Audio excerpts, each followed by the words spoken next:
ഇന്ന് നമുക്ക് ഈസിയായി ബർത്ത്ഡേ കേക്ക് എങ്ങനെ വീട്ടിൽ ഉണ്ടാക്കാമെന്ന് നോക്കിയാലോ കൂട്ടുകാരെ. അതിന് വേണ്ടിയിട്ട് ഞാനിവിടെ ഓറിയോ ബിസ്ക്കറ്റാണ് ഉപയോഗിച്ചിരിക്കുന്നത് കേട്ടോ. നിങ്ങൾക്കും ഇതുപോലെ സിമ്പിളായിട്ട് നമുക്ക് വീട്ടിൽ കേക്ക് തയ്യാറാക്കി എടുക്കാവുന്നതാണ്. അതിനുവേണ്ടി ഞാൻ 3 പാക്കറ്റ് ബിസ്ക്കറ്റാണ് വാങ്ങിച്ചിരിക്കുന്നത് കേട്ടോ. അപ്പം ഞാനത് ബിസ്ക്കറ്റ് എല്ലാം കുടഞ്ഞിടുന്നുണ്ട്. അപ്പം നമ്മൾ ആ 3 പാക്കറ്റ് ഫുള്ള് ഉപയോഗിച്ചാണ് ചെയ്യുന്നത് കേട്ടോ. കുടഞ്ഞിട്ടതിന് ശേഷം നമ്മുടെ ബിസ്ക്കറ്റിലുള്ള ക്രീം നമ്മളെടുത്ത് മാറ്റണം.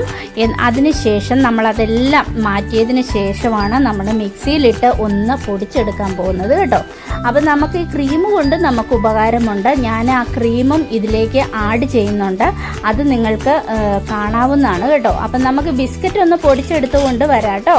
അപ്പം നമ്മുടെ ബിസ്ക്കറ്റ് പൊടിക്കാൻ പോവുകയാണ് കേട്ടോ. ഇന്ന് കേക്കിൻ്റെ ഫുള്ള് ക്രെഡിറ്റും എൻ്റെ മോനാണ് അതെല്ലാം ചെയ്യുന്നത് കേട്ടോ. അപ്പം നമ്മുടെ മിക്സിയിലോട്ടിട്ട് നമ്മൾ പൊടിക്കാൻ പോവുകയാണ് കേട്ടോ.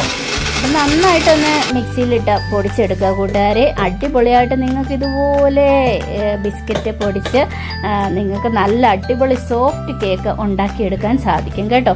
അപ്പം നമ്മുടെ ബിസ്ക്കറ്റ് പൊടിച്ചെടുത്തിട്ടുണ്ട്. ഞാൻ അതിലേക്ക് ഷുഗറാണ് ആഡ് ചെയ്ത് കൊടുക്കുന്നത് കേട്ടോ. ഒത്തിരി ഷുഗർ ഇടേണ്ടി വരില്ല കേട്ടോ. ബിസ്ക്കറ്റിന് ഓൾറെഡി ഷുഗർ ഉണ്ടല്ലോ.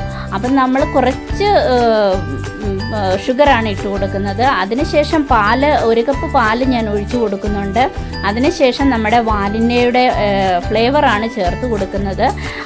നമ്മൾ എടുത്തു വെച്ചിരിക്കുന്ന ക്രീം ഉണ്ടല്ലോ, അതിലേക്ക് നമ്മൾ 2 മുട്ട, ഷുഗർ കുറച്ച് ഒരു 2-3 സ്പൂൺ ആഡ് ചെയ്യുന്നുണ്ട്. ആഡ് ചെയ്തതിന് ശേഷം നമ്മുടെ വാനിലയുടെ ഫ്ലേവറും കൂടെ ചേർത്ത് കൊടുക്കുക. നന്നായിട്ട് അതും കൂടെ ഒന്ന് മിക്സ് ചെയ്തെടുക്കുക. ഞാനിതിൽ വേറൊന്നും ഇതിൽ ആഡ് ചെയ്യുന്നില്ല കേട്ടോ. ഇത്രയും സാധനങ്ങളാണ് ഞാൻ ഈ കേക്ക് ഉണ്ടാക്കുന്നതിന് ഉപയോഗിച്ചിരിക്കുന്നത്. നമുക്ക് അടിപൊളിയായിട്ട് നല്ല സോഫ്റ്റ് പഞ്ഞു പോലത്തെ കേക്ക് നമുക്ക് ഉണ്ടാക്കിയെടുക്കാൻ സാധിക്കും കേട്ടോ. അതിനുശേഷം നല്ല കേക്ക് ഉണ്ടാക്കുന്ന നമുക്ക് ഒരു പാത്രം നമ്മൾ എടുക്കുക. അതിലേക്ക് നമ്മൾ നന്നായിട്ട് എണ്ണ തേച്ചിട്ട് ബട്ടർ പേപ്പർ വെച്ച് കൊടുക്കുക.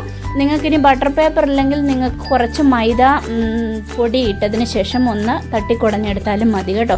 അതിലേക്ക് നമ്മൾ റെഡിയാക്കി വെച്ചിരിക്കുന്ന ബിസ്ക്കറ്റിനെ ഒഴിച്ചു കൊടുക്കുക കേട്ടോ. ശേഷം നമ്മുടെ മൈക്രോവേവിലേക്ക് വെച്ച് ഒരു 15 മിനിറ്റ് നമ്മുടെ കേക്ക് ഒന്ന് വേവിക്കാൻ വെക്കുക കേട്ടോ. അതിനുശേഷം 15 മിനിറ്റ് കഴിയുമ്പോൾ നമ്മുടെ പഞ്ഞു പോലത്തെ കേക്ക് റെഡിയായി നമ്മുടെ കയ്യിൽ കിട്ടുന്നതായിരിക്കും. ഇതാണ് കേക്കിൻ്റെ സ്റ്റേജ് കേട്ടോ. അതിനുശേഷം നിങ്ങൾക്ക് ഡെക്കറേഷന് വേണ്ടിയിട്ട് നിങ്ങൾ ചോക്ലേറ്റ് മേടിച്ച് നിങ്ങൾക്ക് അതിൽ ഒന്ന് ഉരുക്കി അതിന് മുകളിൽ ഒന്നൊഴിച്ചാൽ അടിപൊളി കേക്ക് തയ്യാർ കേട്ടോ. ഇതുപോലെ ഈസിയായുള്ള വീഡിയോ ലഭിക്കുന്നതിന് വേണ്ടി എന്നെ ഒന്ന് സബ്സ്ക്രൈബ് കൂടി ചെയ്തോളൂ.